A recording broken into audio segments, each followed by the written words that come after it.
Hey, a few weeks ago, we were talking about Project 25 and what would you do if you had $100 to spend. Well, today we're going to talk to James Wiley from UYC, and he had some students that took that challenge, and we're going to look at some schools that are actually doing something with that $100. Come check us out.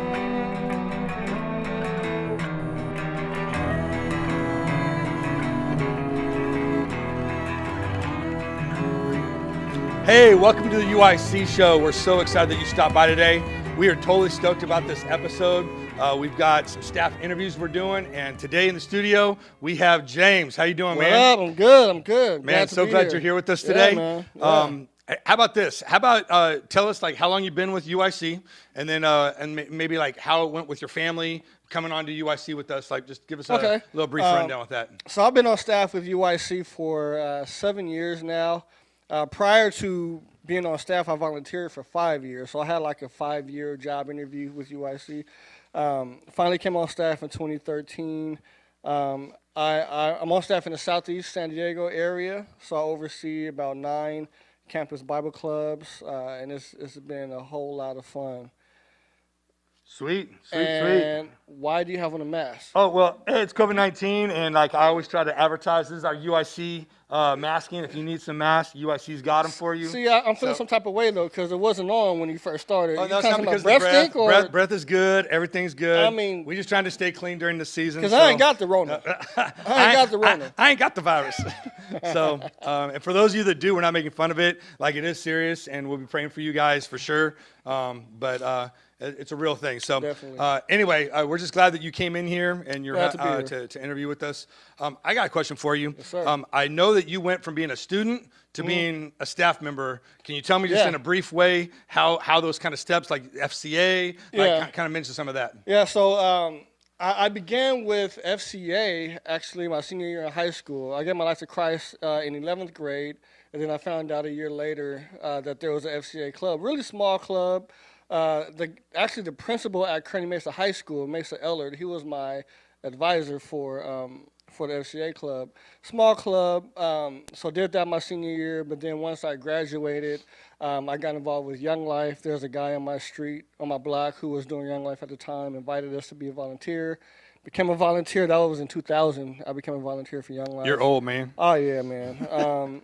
And then I want to say 6 years later, I met Nate Landis through Jeremy Robinson, who was the area director for Young Life. And so FCA, Young Life, UYC, yep. Similar, different, like how's that whole? They're similar in the fact that they all do campus ministry.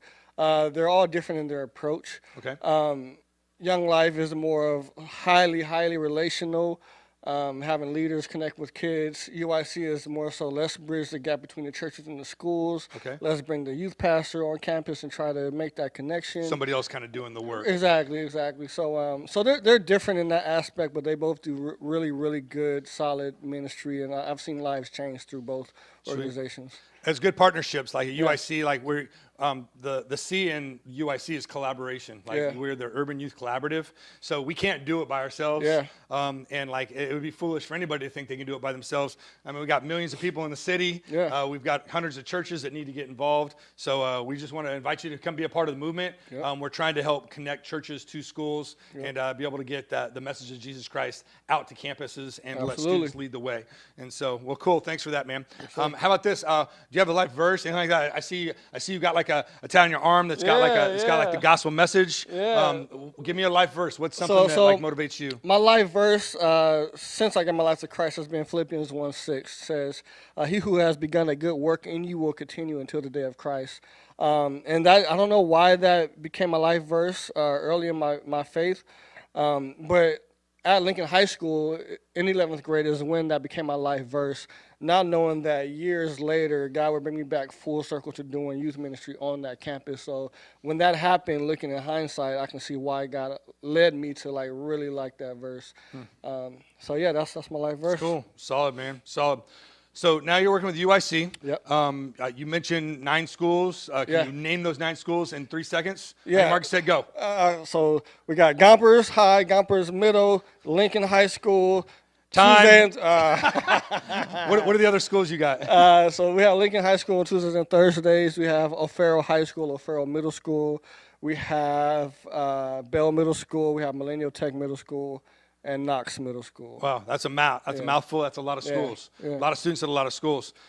So how does UIC look differently at those campuses? Just in a nutshell, like all those clubs look the same? Do you have like one cookie cutter cutout that you kind of do at all of them, or junior high school looks different? Demographics look different. Like how's that look? So for the ones that because there are some schools that I run by myself because I haven't been able to connect a church partner yet.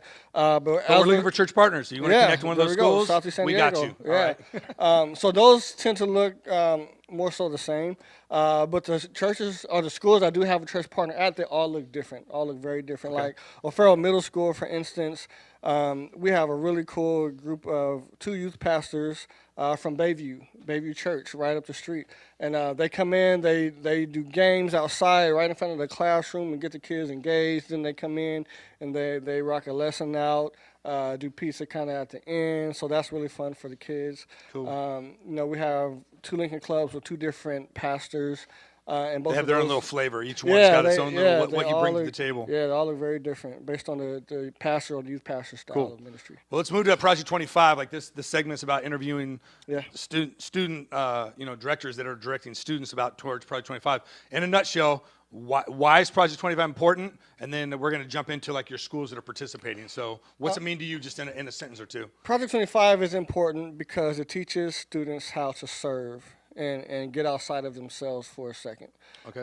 And that's really important because that's what the gospel is. It's all about serving and giving of yourself to others. So Project 25 is very important because it teaches students to do just that. Get outside yourself and use your life to bless somebody else. So that's why I love Project 25 and what it does for students. It's a little bit hard during this time. So how are you guys adjusting? How are your schools dealing with that? How many schools are doing Project 25 right now with you? I have 6 schools doing Project 25. 6 schools are actively engaged. Yeah. We gave $100 out to these 50 schools for them to come up with the best way to implement the parable of the talents, about investing your talents and doing something with it. So how the 6 schools that you're doing, how's that all looking? Why don't you describe that for a second? It's different for each school. It's been a bit of a challenge, especially at the middle school level.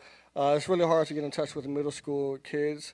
But thank God we're in touch with their advisors, so they can help lead the way. But I'm really excited about one project in particular, which is a collaboration between Lincoln High School, Farrell High School, and Gompers High School. For the first time, these schools have come together to do a project, and what they're doing is doing distant learning packages. So they raise money. They were able to raise $1,000 through a Facebook fundraiser. Okay. And so the next step is to purchase about 300 backpacks and fill those with school supplies, paper, pens, pencils, everything that the kids at home would need. Are you guys still taking collections on that, or is that hemmed up? Well, I mean, we can still. We're not actively taking collections because we reached our goal, but you can still donate. Okay. And we still are. We would love for you to donate to us because the more money we get, the more kids we can serve. Hey, I would say for all of our places, I don't want to just highlight you and how other staff are going, hey, why does James get a prime spot on the cool UIC show? Hey, if you've got stuff that you want to donate and you've got families that you know that need, we're still collecting at UIC. Yeah. So we've got places, we've got churches, we've got schools. So like I said, that we're all coming together to try to help. And I think the needs are going to get greater over the next month or two because now the stimulus money's gone and people still aren't back to work. And so we're going to donors. We're going to need some. Donors. That's an important part. So we definitely need donors to keep this rolling because we haven't stopped and we're not going to stop. It's a ministry that's going to continue to go, COVID or not. So we definitely need the support, financial support. I like it. Can't stop, won't stop. That's good. So, well, easy. We don't got the camera work for all that. So distance learning, all those things. So that's awesome. So, well, as we kind of wind this segment down, what do you do in addition to UIC? You're pretty busy. You've worked with FCA. You've worked with Young Life. You're working with UIC. We still work with all those organizations. Yeah. And now I know there's something called Real Teens. Yeah. Why don't you just give us a blurb real quick about that and how that works together with what we do? So Real Teens is a ministry that I started in 2018. The purpose of Real Teens is to be a safe haven of love, support, and fun for teenagers while promoting spiritual growth and service to the community.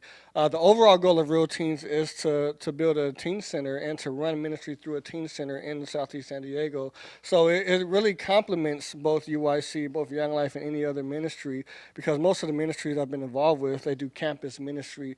Real Teens comes in as an off-campus ministry where the kids from campus can pour into this teen center and have one location where they can all, just almost like a church, but a church for kids, like where they know where to find a minister, they know where to find help, support, whatever they need. Well, that's cool. We're all about supporting teen work and youth community work and stuff like that. So we'll keep on working towards those ends. So anything else as we wind down that you want to talk about that's on your heart? Anything you just got to say? You got the whole world. Man, I just want to encourage all you kids out there, especially you seniors. I want to encourage you because I know you've worked so hard to build up to this moment where you graduate, and I know it's been kind of cut off.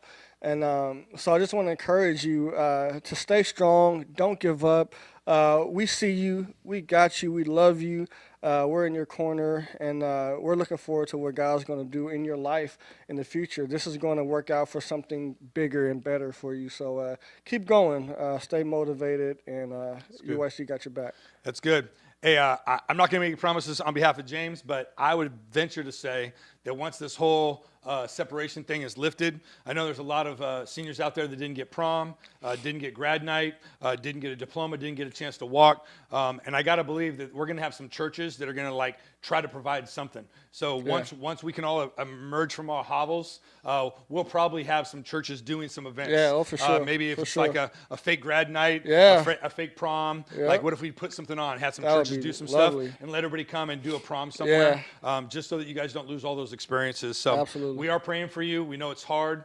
We know that everybody's just trying to get through it the best way we can. Let's keep on praying. There are some people that are sick. I talked to my friend yesterday in the military, and he's forwardly deployed, and COVID's in the base. And there's a number of the people in their base that have got it. So it still is serious. I know that we're finding out new information about how serious it is or not serious, but we're dealing with real life tragedy of people in our families and our churches that are getting it. Young people, it's not affecting you so much, but be sensitive. Don't just be out there, be crazy. They opened up the parks for a day. They opened up the beach for a day, and it looked like spring break, and then the cops had to shut it all down. Be smart.